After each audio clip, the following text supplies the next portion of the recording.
Bonjour, Christophe Jurzac, Promo 89, je suis fondateur et dirigeant du fonds d'investissement Quantonation que j'ai lancé en 2018. J'ai fait ma thèse en physique quantique en 1996, ça fait 30 ans, avec Alain Aspect à l'École Polytechnique.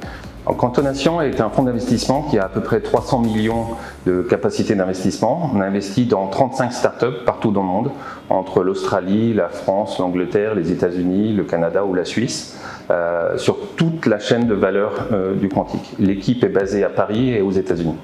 Alors, dans notre métier, on utilise la science quantique qui décrit les propriétés de la matière au niveau microscopique avec des effets un petit peu contre-intuitifs. On utilise par exemple des concepts qu'on appelle superposition, intrication, pour des applications avec des niveaux de performance qu'on ne peut pas atteindre avec les technologies habituelles. Donc l'enjeu, c'est vraiment de faire des calculs beaucoup plus rapides, par exemple ce qu'on appelle l'ordinateur quantique qui utilise des qubits, des atomes, des photons, différentes propriétés de ces éléments.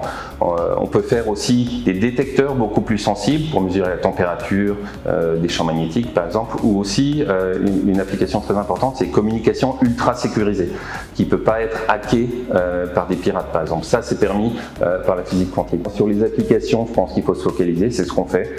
On investit dans les startups qui développent ces applications qui ont des impacts pour la vie quotidienne et pour la société.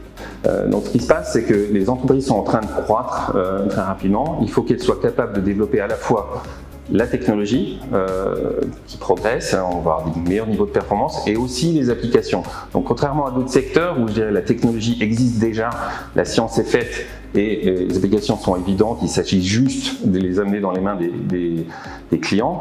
Ici on fait un peu les deux à la fois, donc on développe la technologie, on passe à l'échelle, on fait de l'ingénierie et en même temps on cherche les applications. Donc c'est ce challenge en fait de développer les deux qui est vraiment particulier, un petit peu spécifique à tout ce secteur qu'on appelle la deep tech de façon plus générale. C'est ça qui est passionnant aussi en fait. Un autre enjeu aussi très particulier, c'est qu'il y a beaucoup d'enjeux de souveraineté sur ces technologies. Donc les gouvernements partout dans le monde en fait peuvent s'assurer qu'ils ont accès à ces technologies. Donc il y a des contraintes qui sont liées à ça, contraintes d'export par exemple qui sont importantes. Il y a aussi des financements publics qui sont importants. Donc il faut être capable de jauger et travailler avec les deux, le privé, le public et puis évidemment les startups et les clients finaux. Les perspectives sont énormes sur les classes d'applications de calcul, de communication, d'imagerie et de détection, des gains de performance qui sont extraordinaires. La vraie question, c'est combien de temps ça va prendre pour arriver à ces gains de performance, 5 ans, 10 ans, plus. Évidemment, on fait le nécessaire pour y arriver le plus rapidement possible avec les investissements publics, les investissements privés qu'on porte et avec les startups qu'on aide à croître. C'est un secteur dans lequel il y a énormément d'offres d'emploi en fait, dans les startups, dans les entreprises de taille intermédiaire, pour des jeunes sortis d'école.